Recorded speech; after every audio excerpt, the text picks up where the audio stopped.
No, the last okay. I wasn't sure if it was recording or not. Now, since I left it on, I just left it on, so it's still recording whenever you start it. Okay. Don't worry about the recording or not recording button. Okay. Got. Oh yeah, it says it's recording. All right, you guys ready? Let's get through it. All right. So yesterday we went over the development of farming. Hey. Hey. Mask up too. Thank you. All right. So yesterday we went over the development of agriculture. The first, once we first started getting together, making more food, stuff like that. So we're getting into more civilization now. Can anybody give me like their ideas of what civilization is? Yes. Romans. This is what people are together. Okay, a village. We're getting into that. Romans is a little bit. Yes, it's good. That's good, but that's a little bit farther ahead. We're still in ancient time. Anything else? Like objects, ideas, things that we use every day. What do you guys think? Fire. Okay. So you guys think that's a little primitive. Let's get into more of a little bit more technologically advanced. Okay. So we have unity. We have complex communal structures. Anything else? What do you think technology-wise? What do you think they had that's different than what cavemen have? Power, maybe, like for crops. Okay, so like agriculture, like so agriculture things like for like irrigation, canals, better weapons, different materials, right? Anything else? No. Maybe crafts, different pottery. We have gold. Maybe the use of fine jewelry started being developed. So these different things that we think of civilization could have been communication started being better developed, better languages, better writing, stuff like that. So we got to get into this rise with this new technology when we change from prosperous village to towns and cities, a surplus in food. Oh, somebody's here. All right. So we get into this rhythm. All right, let me close that. Oh, this is not even up. That's my fault. Okay, I need this to go away. Go away.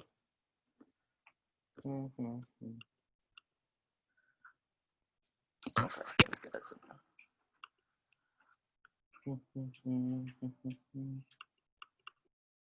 okay, this is not even working. That's weird. It's won't. Okay, I'll just put that to the side.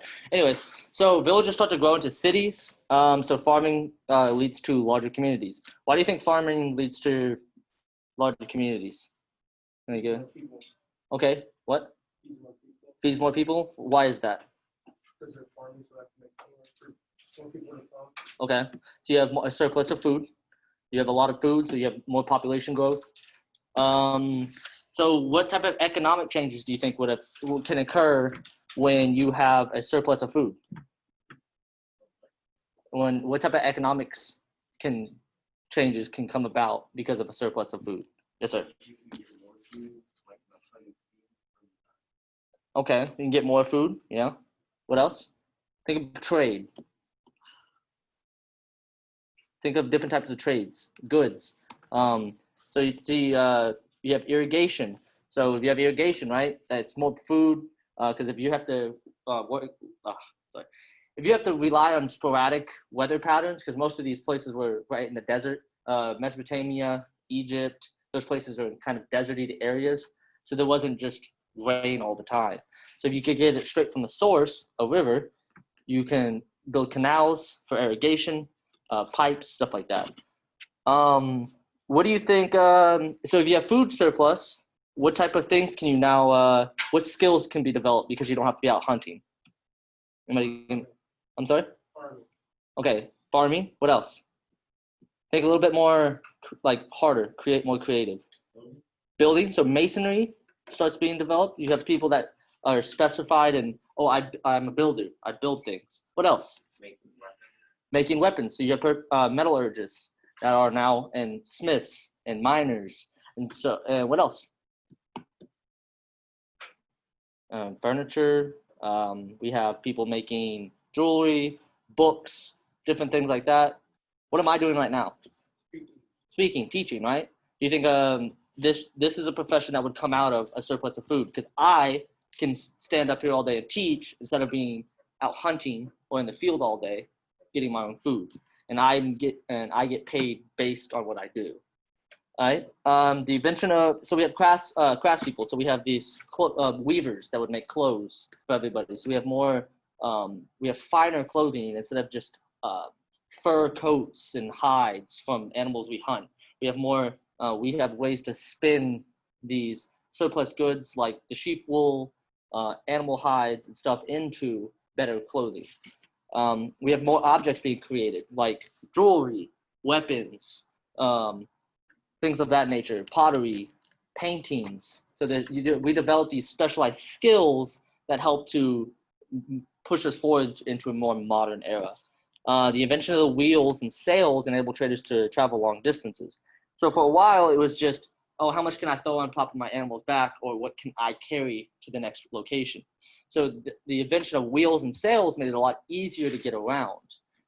So you could sail up the river to trade with cities up there, or down the river, trade with cities on the lower parts. Wheels made carts. You could have more stuff pulled by an animal. So this developed longer travel and better travel. With all this surplus, this wealth, this exchange of wealth, and all this complexity, you can see now there's more social changes. We get social classes, and religion starts to develop more. Most of these civilizations have what we call, they have a polytheistic religion, which is multiple gods and goddesses. And each of these cities would have their own patron gods, and then the hierarchy would fall from there. You have your patron god, which is like the protector of the city, the god of that city. That's who you worship. That's who you give sacrifices and offerings to also. So that all become more organized and more complex as we have these city centers with a bunch of people. Sumer. So Sumer is located in Mesopotamia. Do you guys remember us talking yesterday about Iraq and the two rivers, that area, like right where the two rivers meet? So this would have been located in that area, modern Iraq. It was one of the first complex civilizations. It had advanced cities. So we're talking like actual city centers with multiple people, with institutions, workers, craftsmen, farmers, record keeping, technology, stuff of that nature. Can anybody tell me what an institution is? I'm sorry? No, yeah, kind of. I wouldn't say it's exactly an asylum. So an institution, think of like what the college is. It's considered an institution, right? So what does it do? It teaches basic skills. It provides a service, right? So institutions are these things that are supposed to provide services, supposed to be examples, they're supposed to lead, stuff of that nature. Record keeping became a thing with the advent of writing. Hello. With the actual like advent of writing and things like that, and more technology. We go from bronze, stone and bronze to, I mean, not stone and bronze, stone and copper to bronze, which bronze is a alloy of tin and copper. So we'll get into that in a second. Advanced cities. Cities with larger population arrived become cities of trade. Why do you think a larger population center would bring more trade? More people. So there's more things to trade, more people to trade with, right? Specialized workers. So this is where I started talking about like people making special goods and stuff. So laborers become specialized. They could get better at working at one thing. For you that play video games, some people are good at just one video game, but some people are good at like a certain type of video game. Or even within the video game, for those who play Call of Duty, maybe you use a sniper, use a machine, there's these classes. And so you develop a specialized skill and you become good at something. I know some people are not good at games like Call of Duty, so they play Minecraft or they play other games. So you become like you specialize in a certain type of thing that you're good at. And this usually is passed down through the generations, so you'll have multiple generations of the same craft. And this is eventually where we kind of get a lot of surnames. They come out of your craft. but that's later on. Artisans, does anybody know what an artisan is? When you think of artisan, what do you think of? Okay, makes art. Okay. Anything else? What about like specialty goods? Like somebody that's really good at something. Have you ever heard of like artisan bread? It's really fancy, right? If anybody's ever seen or when they call it something artisan, it's a lot fancier. So I give this example in the last class. You can like get a bowl from Walmart, or you could go get a bowl online. So the bowl from Walmart is what, 55 cents, right? And it's cheaply made. It'll last probably forever, but it's still cheaply made unless you drop it. It'll stain and stuff like that. But then you get an artisan bowl from, I don't know, Amazon or like some specialty website. That same bowl with more design and a little bit more better materials can cost an extra $50. So it just depends on, artisan is like it's a skill. It's like these people that have skills and abilities to work on certain crafts. Complex institutions. So we talked about this a second ago. So institutions like government, religious societies, and the economy. Like this be like the how the economy works and stuff like that. Governments establish laws and maintain order. What else did the government do? Okay. What else? Anybody? What else do they do? Huh? Did you say policing? Politics, yeah. You have to make politics can be talking to other cities. Your governmental systems can maintain order, so they can collect taxes. Taxes is still a thing here than it is now. Maybe it's a little bit different. Their taxes were a lot different than ours now, but they and then the government could also regulate religion. They did that a lot. The government and religion was very connected back in these times. And then temples became centers of religion, government, and trade, because they were usually in the middle of the town. This is usually where all the goods and everything was stored for safekeeping and allocating resources and stuff like that. Record keeping. So we talked about this, that eventually we could see with civilization, we would see an advent of language and more writing. Now, does anybody know what cuneiform is exactly? And like any idea? Does anybody know what hieroglyphics are? Okay, what are hieroglyphics? Hieroglyphics are what the Egyptians used to write. Yes, and what do they look like? Like little characters, like little figures and stuff like that? It's basically like jumble. So we write like this, right? We A, B, C, right? So that's what we write like. So cuneiform and hieroglyphics is like this. You have like a square, you'd have like the sun, this means something. You have like I can't draw, but you have birds, right? You have birds. But this whole little water, maybe a triangle up there, this all can mean just one sentence, a paragraph. So they used like almost like pictures to define a whole language. So cuneiform is not that complex, actually. That's more hieroglyphics. But cuneiform is like this, is the best way to put it. See how it's just a lot of dashes, and it almost, they're just dashes, symbols, little triangles, like shapes. But that whole thing right there, this right here, could mean a whole book for all we know. Or it means like a whole record keeping. So it means a whole sentence. There was this much grain, this much this on this day. And so the cuneiform became one of the simplest forms of language at this time because they didn't develop something like this.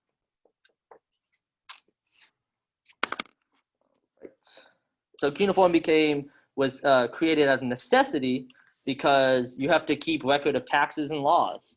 If you don't write your laws down, it's almost like you're just telling people what the law is when you give it. So now you have laws that are written down. That's how we know so much about some of these. We'll get into probably later about Hammurabi's code, where he created a whole law system where he was written down. We know something about this because they wrote it down. What do you think? Can anybody tell me what they wrote this on? Yeah, what did they write it on? Stone? Like tablets? Clay? Yeah. Yeah, you get like literally a chisel and you get a hammer, and they actually like beat into the rock what they wanted to write down. Do you think paper would last as long as this stone will last? No. So so this is why we have so much information on some of these civilizations, is because we actually have written records of them. How did like people know? So that's a good question. Back in, you can decipher some things because they're kind of universal, but it's called the Rosetta Stone, which was translated from Greek. It had Greek on it. It was Greek or Roman. It had Egyptian, and it had something else on it, and it kind of, that was something, a catalyst for us to be able to start breaking down what some of this writing meant.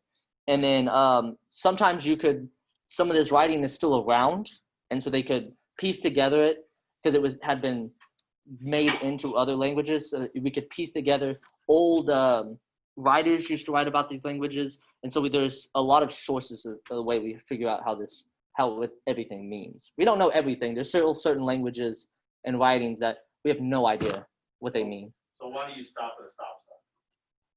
Because it's red and it says stop. Okay, but you're a child and your parents stop at a stop sign, right? So then over time, repetition, you start to associate that a stop sign means I stop. Okay, you may not even know what the words, what the lettering, what they put together, but you associate the shape and the color of red with stop, correct? Okay, so the same thing with some of this language, like how do we know, or how do they know, or how does everything else? Repetition over time, if this symbol means this, then that's what it means, over and over and over and over and over. Now the crazy part is some of those symbols, just like languages, when you come, say from Mexico, and you come and there's an idea of Spanish, there's an idea of Spanglish, and there's an idea of English, you know what I mean?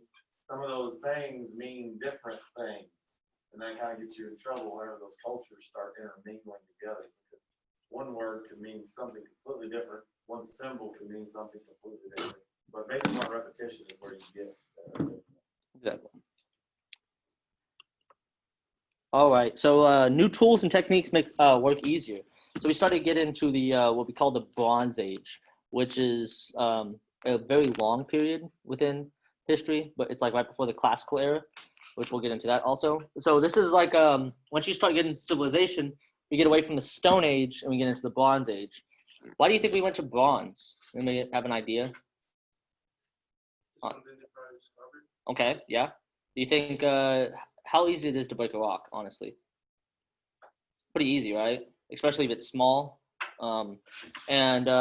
Bronze gave us the ability to craft more complex items because you could actually bend it, you could put it into certain shapes. It became an easier way to make weapons, tools, things of that nature. And it was also stronger. Bronze lasts longer than copper and stone. Its durability was better. So that would replace copper and stone would replace with bronze to make a lot of different things, actually. So we're going to talk about the city of Ur, kind of give you guys an idea of what maybe a city looked like at this time period. So it flourished about 3000 BC in southern Iraq. So this is more towards the southern part of Iraq, more towards the sea. It had a population of 30,000. So we look at Stephenville, its population is what, 20,000-ish with college students? So more, maybe less. So even back 3,000, 5,000 years ago, we had cities that would be bigger than Stephenville. They would look completely different. They have similarities, like Stephenville has a courthouse, right?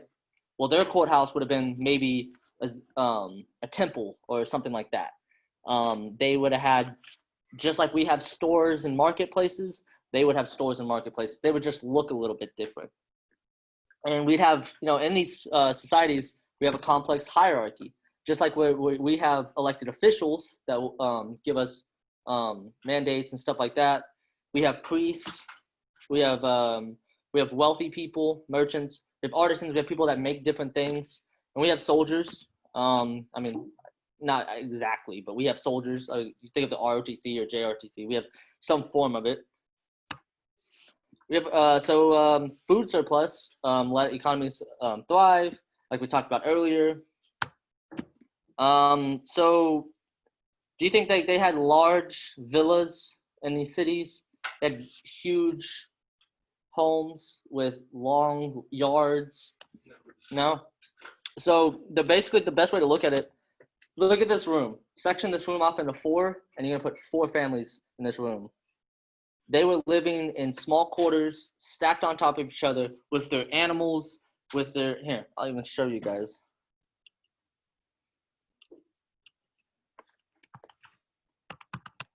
Let's see.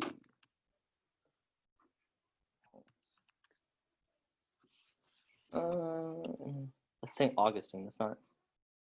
So we're talking. Let's see if I can find it.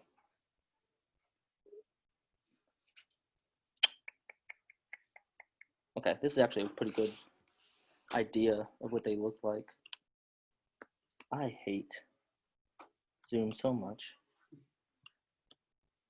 So think of like this building right here. This is in ancient China, but it's still a good idea. So you would have literally like an apartment like this. They all stacked next to each other on the street. Just all stacked next to each other. So something like that was what we would have saw back then. Put you over there.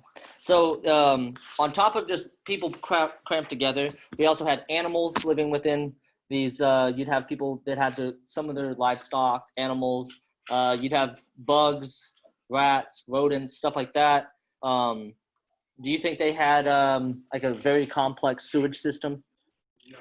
So do you think they would have just probably, thrown their excrements and garbage into the street, right? So we would have large piles of, or in a hole, like a cesspit, something like that. So, I mean, you can kind of imagine the smell of a city of this time. Maybe, if you enjoyed that type of smell. Yeah. So disease also started to spread because of the close proximity of animals to people around people, the feces, and just overcrowdedness in general would cause the spreads of different plagues, diseases, smallpox, stuff like that. And then we have artisans making, weapons, armor, stuff like that in these cities. Thriving trade. Does anybody know what bartering is? By any chance? Bartering. No? Nobody knows what bartering is? All right, so Coach Vosberg over there has a really nice looking cow that I really want. That's all I have is chickens, right? There's no currency, so there's no actual money that's being traded. There was like a simple form of currency, but it wasn't prolific. Not a lot of people had it. So let's say I want Vosberg's cow, but I have 8 chickens. And so we're trying to work out a deal based on what we think is the value of if I think of the value of my chickens, and he might think there's a value to his cow. Well, his cow can provide me meat for the year, but that's it. If it's a milk cow, I can get milk. I don't need a lot of eggs. Yeah, but this chicken can give me meals every day because of eggs. So we can make a deal. Well, maybe I can give you 6 chickens for your cow, or maybe I can give you 8 chickens, all my chickens for your cow. Or I don't think he thinks his cow is worth more than that. So maybe I have to throw something else in. Maybe I have some type of cloth that he needs to make clothing. Or I think his deal is horrible, so I'm going to move on to the next person. And so it brought up these different these transactions between people where it wasn't concrete. They had no actual value, but based off what they think the value is. So you brought up the example of marriages last class. So if we look at marriages, marriages back then were a bartering system. So if a man wanted to marry off his daughter to another person, it was usually in exchange of goods, money, some type of wealthy or something of value. Chickens, goats, calves, mules, things like that. It also was used to solidify partnerships, unity between families, political groups, things of that nature. And so we kind of see this difference. Well, now, back then, marriage means something different than it does today. There's still some of these values that we consider Like when somebody asks somebody's dad for marriage, that's something that comes a long time ago. If you go and ask somebody's dad for their daughter's hand in marriage, it kind of reflects this, but it's changed meanings over the years. So you're not gonna get like a sheep. No. I mean, some cultures still do that. It's not something that is lost in the modern age. At least. The Middle East does it. Traditional Indian families do it. There's other cultures that still technically follow these type of rituals, but it's normal for their society. We're looking at that in terms of our modern society or our Western society, where for us it's horrible or it doesn't seem right, but for them and back then it was completely okay, and it was okay across the board. So we see, and then so for bartering or anything like that, we need scribes to make record of the transaction. So now I said that he took all my chickens, and he's like, no, you didn't. I have this record that we traded for my cow. But I'll be like, well, there's no cow. And so, but this record kept track of that, so they get rid of that kind of gray area. So there was records keeping track of this. Oh, you don't lose your life whenever I take you to the king. Yeah, exactly. There's actual evidence. Does anybody know what a ziggurat is? No. Flea. Huh? Oh, that was like a type of flea. Huh? A type of flea or like a tick. No, it's not. So a ziggurat is like a temple, and they were massive. They were almost like what we consider like pyramids. They would have been the pyramids of their day, or at this time they would have been similar to pyramids. So I'm gonna show you guys what one looks like. Good, boss, right? Yes, ma'am. To the front. I will do, yes, ma'am. Thank you. Mrs. Richard, if you will go to the vestibule, please, ma'am. So this is what one of the ziggurats looks like. So what does that look similar to? A temple, right? Pyramid. Or a pyramid. What was the use of the pyramids? What were the pyramids? What did they do? Were they like built around like dead people? Okay, so they were burial grounds, right? There was also religious institutions that were established because of them. They were used to hold things, valuables, stuff like that. They were also very tall, so they were like these beacons of power because they were so large and wealth. So if you have the excess resources to pay a populace to build something of this scale, does that show that you have a lot of wealth, a lot of prosperity? And so this would bring people in, and they'd get more people to come to their cities, which more people means more power, which means stronger armies. And so stuff like this symbolizes strength, prosperity, unity, and stuff of that nature. So it would help to like extend it almost like propaganda. They would, instead of sending out flyers, this would be their flyer. This would be their draw for everything. So.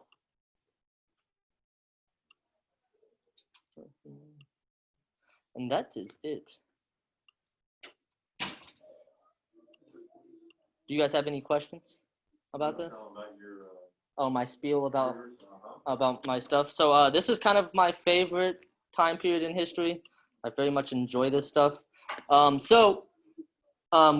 explained yesterday that most of these civilizations were created around rivers, right? Does everybody know the flood story of Noah, like Noah's Ark, that type of stuff? Yes. So most people know about that. It's in religious text. So through a lot of scientific research, archaeology evidence, stuff like that, we're coming to find out through other cultures also have a very similar, not the exact, but a similar flood myth throughout the world. We have it in ancient Mexico, ancient South America, China, the Indian River valleys, some up into Europe. So there seems to be the Egyptians have a flood story, the Mesopotamians have a flood story. So it seems to be there is some type of proof or evidence of an actual flood scientifically. And so you look at, well, where are all these places located, right? Right next to a river. What do rivers do? Flood all the time. And so a great flood story makes sense when you look at civilizations that are on floodplains. And so these type of flood myths or flood stories become prominent within ancient civilizations, ancient religion, and ancient mythology. So yeah, and then another interesting thing that comes off of rivers. So the Mesopotamian gods are very, in ancient terms, giving and loving, and are not giving and loving. They're very crude, very they're always inciting judgment, like fire and brimstone, stuff like that. But the Egyptian gods are very giving. They're very loving. They're always trying to bring prosperity to their people. So there's a reason for this is that Mesopotamian rivers, the Tigris and Euphrates, they flood at a very random rate. They could at any time flood, very sporadic, not predictable at all. But Egyptian rivers, the Nile, is very predictable. They knew when the floods were coming. They had an idea when they were coming, and so they could predict it. So their gods were more forgiving and more loving. And so that's kind of like you can kind of see the different interpretation of a religious value on something that is geographic. So like with Pompeii, like after. Pompeii was more in the classical era. So you're thinking more Roman and Greek era. So this is 3000 BC. You're thinking more from I'd say about 800 BC to 80 time, like 0 AD, like those time. That's when Pompeii would have been. Pompeii, the city that burned up by volcano. Yes, yeah, that is exactly what Pompeii is. Yeah, so that's a little bit further ahead. We'll probably end up talking about Pompeii in the future. So, any other questions? Nope. All right. So you guys do have a quiz. You have the same amount of time as you guys did yesterday. You have all time. You have till tomorrow to finish it. I would suggest you take it seriously. You have all the time in the world to do good on it, so you don't have to redo it. If you get 100 the first time, you don't have to redo it, and it's not that hard. All right. I'm telling the other class, if you guys, it kind of gets annoying whenever you're taking this quiz because